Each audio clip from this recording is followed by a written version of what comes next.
This is a story that challenges everything we believe about forgiveness, pride, and divine mercy. It is the story of a man who spent the final years of his life mocking faith, humiliating priests, and attacking everything sacred. And yet, in the final seconds of his life, he discovered something no one expected: that not even the darkest hatred can silence the infinite love of the Virgin Mary.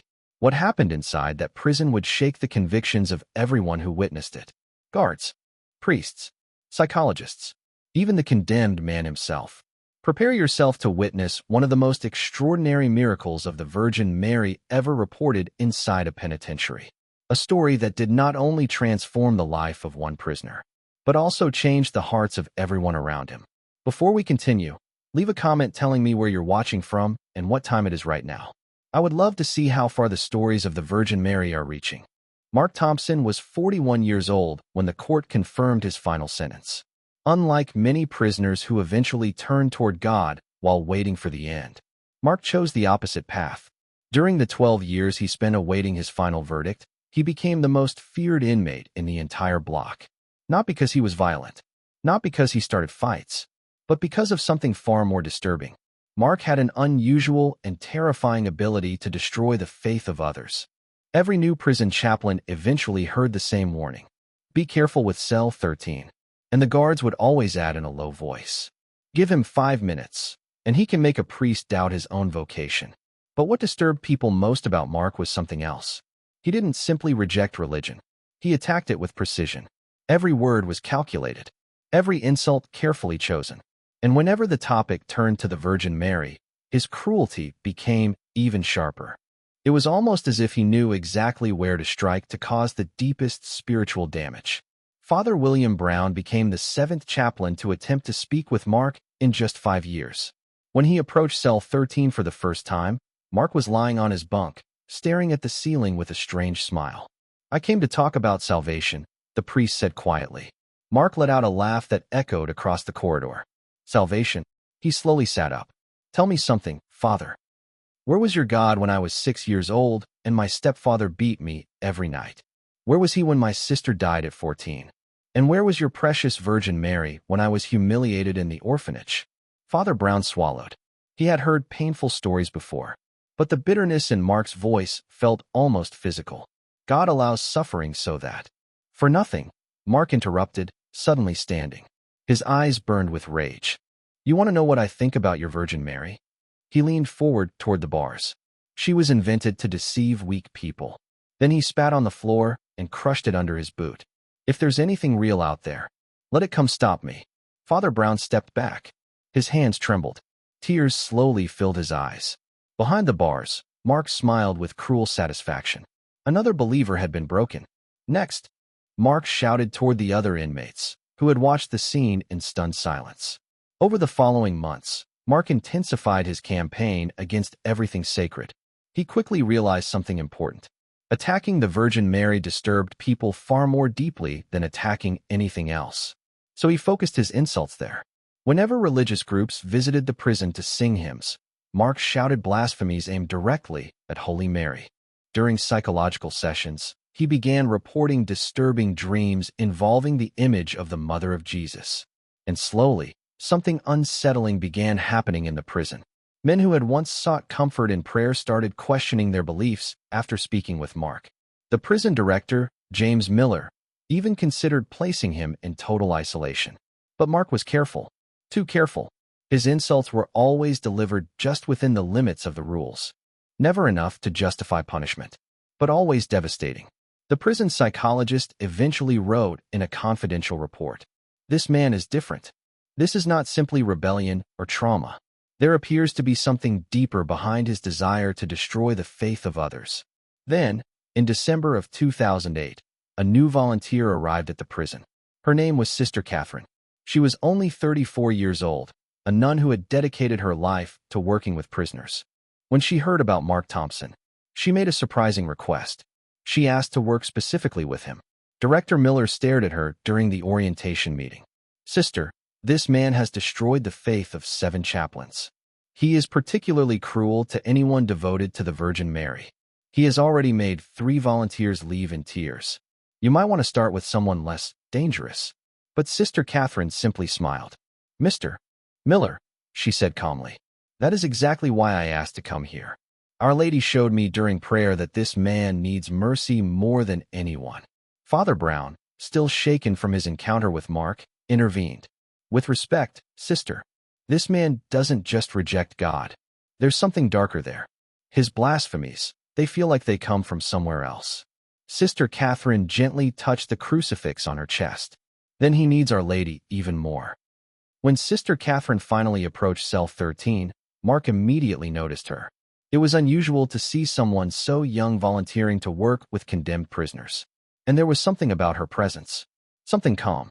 Something unshakable. Mark studied her with predatory curiosity. "So," he said slowly, smiling in a way that made nearby guards uncomfortable, "they sent a little girl to play saint. Let me guess. You came to save my wicked soul."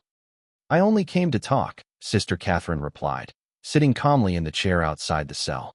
Mark burst out laughing. "Oh, I know how this goes. You'll talk about Jesus. You'll talk about the Virgin Mary. And then you'll tell me God loves me no matter what I've done." He stepped closer to the bars. His eyes gleamed with malice. "Little sister, you have no idea what kind of snake pit you just walked into." And then Mark began, as always. But this time, he went further than ever before. He described things with such cruelty that even the hardest prisoners fell silent. The guards exchanged uncomfortable glances. One of them quietly turned his face away. Another stepped back. One guard whispered into his radio, "Director, we may need to stop this." But something unexpected happened. Sister Catherine did not move.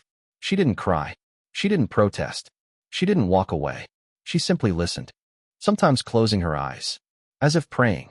Mark continued for almost an hour. His insults grew darker, more aggressive, almost unnatural, until finally, he stopped, breathing heavily, as if he had just emptied years of hatred. Sister Catherine slowly opened her eyes and calmly asked, "Are you finished?" For the first time in years, Mark was completely confused. You're not going to leave crying? You're not going to call me a monster?" "Why would I do that?" she replied gently. "Our Lady watched her son die on the cross. Do you think your words can hurt her?" For the first time in a long time, Mark felt something unfamiliar. Uncertainty. His entire strategy depended on breaking people's faith, and this woman seemed completely immune. "You don't understand," Mark said, his voice slightly weaker now. "I'm not like the others. I didn't just deny God. I cursed him." Sister Catherine smiled softly. "And even so, the Virgin Mary sent me here to you." In the days that followed, something strange began happening. Mark, who usually controlled every conversation with religious people, found himself thinking about Sister Catherine constantly. He had used all his most powerful weapons against her, and none of them had worked. Even worse, she came back every week, always with the same calm serenity. "Why don't you give up?" Mark asked during her third visit.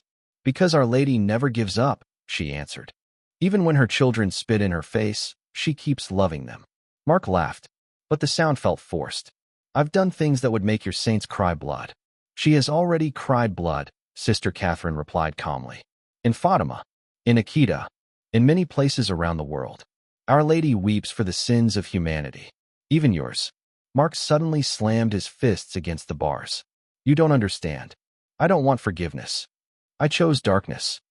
I sold my soul a long time ago." Sister Catherine shook her head gently. "No one can sell something that never belonged to them. Your soul belongs to God, no matter what you believe." Mark began laughing again, but this time, there was pain behind the sound. "You want to know why I hate your Virgin Mary so much?" Sister Catherine waited silently. "I was 8 years old when my mother died of leukemia," Mark said quietly. "She loved the Virgin Mary. She prayed the rosary every day. Our house was full of her images." His voice darkened. "Before she died, she made me promise something. Never stop trusting in Our Lady." Mark's eyes filled with tears. "And do you know what happened after she died? I was sent to an orphanage. The people who were supposed to protect me laughed at me, humiliated me. Every night, I looked at the image of the Virgin Mary on the wall and begged her to save me." Mark clenched his fists. "Every night, I prayed the rosary my mother taught me. And do you know what happened?" Mark continued, his voice heavy with bitterness. "Nothing. Absolutely nothing." A cold smile slowly spread across his face. "So at 12 years old, I made a decision. If the Virgin Mary couldn't, or wouldn't, protect me, then I would spend the rest of my life destroying the faith she represents. He stared directly into Sister Catherine's eyes. Now do you understand? I'm not just a lost man. But something unexpected happened. Tears began to fall down Sister Catherine's face. Not tears of fear, not tears of horror. They were tears of pure compassion. Mark, she said gently, you were just a wounded child blaming the wrong person. Our Lady never abandoned you. It was people who failed you, not her. No, Mark shouted suddenly. Don't try to give me hope. I'm beyond redemption. I chose my path. Sister Catherine shook her head softly.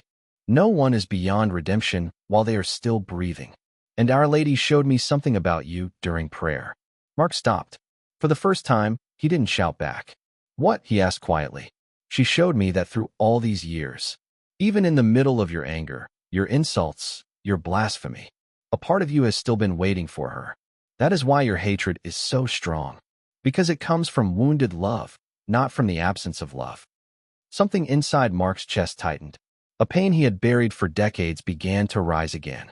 On March 15, 2009, Mark finally received the notification he had waited more than 12 years for. His sentence would be carried out on March 18 at 6 p.m. All appeals had been exhausted. There would be no more delays. The news spread quickly through the prison. Mark Thompson, the man who had humiliated chaplains and shaken the faith of countless people, was about to face his final hours. But strangely, the guards did not feel relief. Instead, a heavy silence fell over the maximum security block. Even those who feared Mark sensed that something unusual was unfolding. Sister Catherine requested special permission to spend the final 3 days with him. Director Miller normally followed strict protocol, but this time he agreed without hesitation. If anyone can reach that man's soul, he said quietly, it's her.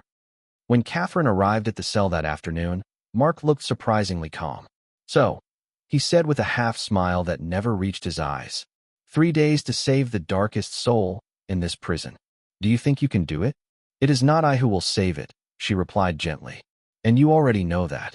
The next afternoon, something unexpected happened. Mark sat quietly on his bunk for several minutes. Then he turned toward her. Sister. His voice sounded different. Soft. Fragile. Almost like a child's. There's something I've never told anyone. Catherine leaned forward slowly. She sensed something important was coming. I didn't do that to Jennifer Morrison. The words were barely louder than a whisper, but they struck the room like thunder. Jennifer Morrison was the 19-year-old girl whose case had condemned Mark 12 years earlier. Mark, Catherine said carefully, you confessed. There was evidence. Planted evidence. Mark interrupted, his hands trembling. Sister, I was a broken man back then. Yes, I had problems. I had a history of theft, but I would never hurt an innocent girl. He began pacing inside the small cell. The day it happened, I was at my supplier's house. Tommy Sullivan. But Tommy was found dead under mysterious circumstances. He was my only witness. Catherine felt her heart begin to race. Then why did you confess? Mark stopped walking. His voice cracked. Because they had my brother. My younger brother, Danny. He was only 17. He was in the wrong place at the wrong time. Mark wiped his face with trembling hands. The police told me something. They said if I confessed, Danny would go free. But if I refused, they would charge both of us. And Danny would spend his life in prison. Tears ran down his face. Danny was all I had left. He was innocent. I thought I was protecting him. Catherine remained silent for a long time. Finally, she asked, where is Danny now? I don't know, Mark admitted quietly. After I confessed, he disappeared. He probably changed his name. Started a new life. That's what I wanted. Mark, Catherine asked gently, why didn't you ever tell your lawyers this? Why carry this alone for 12 years? Mark gave a bitter laugh. Who would believe me?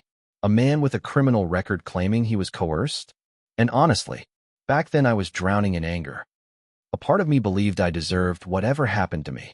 Catherine touched the crucifix on her chest. Mark, if what you're telling me is true. It is true, he interrupted firmly. Sister, do you want to know why I hate the Virgin Mary so much? Because the first night I entered this prison, I prayed to her again. I begged her to protect Danny, to give him a good life. He stepped closer to the bars, and then I never heard from him again. Mark lowered his head. I thought she abandoned me again. But now, after speaking with you, maybe her silence was protection. Maybe keeping Danny away from me was the only way to keep him safe. Sister Catherine left the prison that afternoon with her mind racing. If Mark was telling the truth, and something deep in her heart told her he was, then an innocent man would face his death in less than 48 hours. She immediately contacted Mark's former public defender, Robert Chun. Chun had retired years earlier, but when he heard the story, he agreed to meet the next morning. Sister Catherine, he said thoughtfully after listening to her, I always suspected something strange about that case. Mark confessed far too quickly, and there were inconsistencies in the evidence. But without new proof, what if we find his brother Danny Thompson? Catherine asked. Chun shook his head slowly. Even if we find him, proving police coercion after 12 years would be extremely difficult. We would need something stronger. For the next 20 hours, Sister Catherine worked without stopping. She contacted civil rights groups, private investigators, journalists who had covered the original case. Finally, she reached Sarah Mitchell, a retired investigative reporter. The Thompson case, Sarah said slowly. I remember it. There were rumors about irregular police pressure. But we never managed to prove anything. Rumors about what? Catherine asked urgently. 2 detectives, Sarah answered. Richards and Foster. They had a reputation for doing whatever it took to close a case. Richards retired shortly after the Thompson case. Foster died in 2012. Catherine felt hope spark inside her chest. Can Richards be contacted? I'll try, Sarah replied. But sister, he never spoke to reporters. I doubt he'll talk now. By the morning of Mark's final day, Catherine still hadn't reached him. She was beginning to lose hope when her phone rang. It was Sarah Mitchell. Sister, you're not going to believe this. Richards called me back. Catherine froze. What did he say? He's very sick, and he wants to clear his conscience. Catherine's hands trembled. He confirmed everything. He said they pressured Mark into confessing. They even hinted they would charge his brother. But there's more. They already knew who really harmed Jennifer Morrison. The room seemed to stop spinning. Who? The son of a powerful businessman. The boy was drunk. He tried to force himself on Jennifer. When she resisted, things turned violent. Sarah's voice lowered. The boy's father came to the police the next day with an offer. They would frame Mark Thompson, a man with a criminal record, and in return, their careers would be protected. Catherine felt the world tilt beneath her. Will Richards testify? He already recorded a full confession. I'm sending the file now. It was 2 p.m. Mark's sentence would be carried out at 6 p.m. Catherine immediately called Robert Chun. He began racing through emergency legal channels to stop the execution. But the legal process was slow, painfully slow. Sister, Chun said anxiously, even with this confession, the courts may take hours, maybe days. I'm trying to reach the judge directly. Catherine did something she had never done before. She began calling every legal contact she knew, begging someone to speed up the process. Meanwhile, inside the prison, Mark was preparing for his final hours. Earlier that day, he had made one unusual request. A small statue of the Virgin Mary. Director Miller looked at him in surprise. Why do you want that? Mark answered quietly. There's something I should have done a long time ago. When Sister Catherine returned to see him one last time, it was 4:30 p.m. Mark looked calmer than she had ever seen him. But there was something new in his eyes. Something peaceful. Sister, he said softly. Thank you for believing me. Even if nothing changes. You gave me something I haven't felt in years. The feeling of being heard. Catherine fought back tears. She couldn't tell him about the investigation.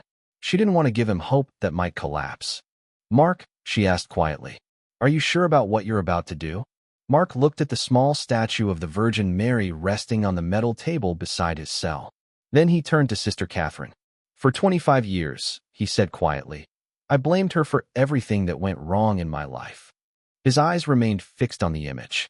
Today is the day I settle accounts. A chill ran through Catherine's body. Mark, she whispered, don't do anything you may regret. But Mark's face remained strangely calm. I won't regret it, he said. At 5:30 p.m., the guards came for him. The time had arrived. By 5:45, Mark had been taken to the reserved room. Present there were the prison's official chaplain, Father Matthew, Director Miller, 2 doctors, and several staff members assigned to witness the procedure. Sister Catherine had received special permission to remain at his side as his spiritual counselor. While Mark was being prepared, Catherine held her phone tightly in her trembling hand, desperately waiting for any word from lawyer Robertson. Every second felt unbearable. Every second brought them closer to the end. In the hallway outside the reserved room stood a small table containing the few items Mark had been allowed to keep for his final moments. Among them, the little statue of the Virgin Mary. When Mark passed by the table, he suddenly stopped. His eyes fell on the image. "May I take it with me?" he asked Director Miller. Miller hesitated for a moment, then nodded. Perhaps he, too, wanted to see what Mark Thompson would do in his final minutes. Mark picked up the statue with both hands. Everyone in the corridor stopped. No one spoke. Some expected one final blasphemy, one final insult, one last act of rebellion against heaven.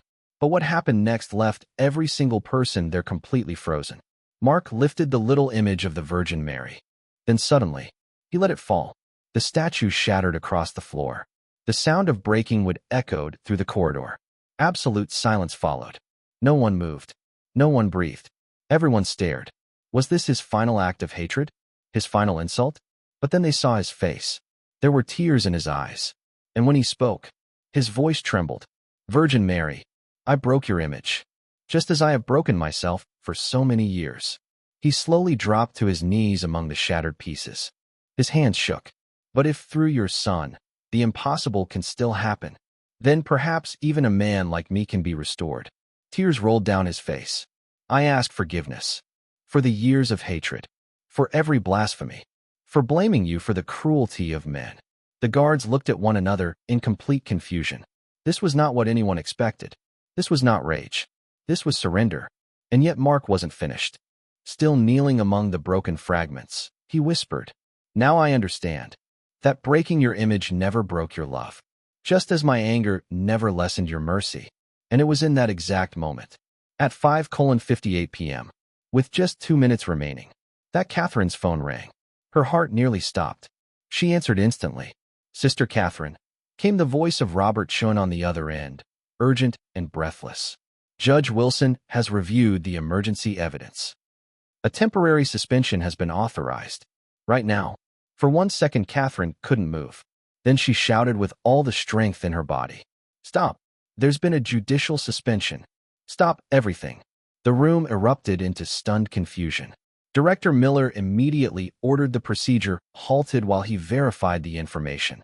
The officials rushed to confirm the call. Mark slowly lifted his tear-filled eyes toward Catherine. He was still kneeling on the floor among the broken pieces of the Virgin Mary. "What is happening?" he whispered. Catherine stepped toward him, tears running freely down her face now. "Mark, the truth has come out. New evidence was found. You were never abandoned. And now, even the justice of men recognizes that you are innocent." Mark looked down at the broken statue at his knees, then up toward heaven. His lips trembled, and he whispered, "Mother, you never abandoned me." The confession of Detective Richards triggered a full investigation, and the truth, once buried for more than a decade, finally came into the light. Not only was Mark officially cleared, but several people involved in the original cover-up were arrested. And the one truly responsible for Jennifer Morrison's death, Bradley Wilson, now a wealthy and respected businessman, was finally forced to face justice. The lies collapsed. The case was reopened. And at last, truth prevailed.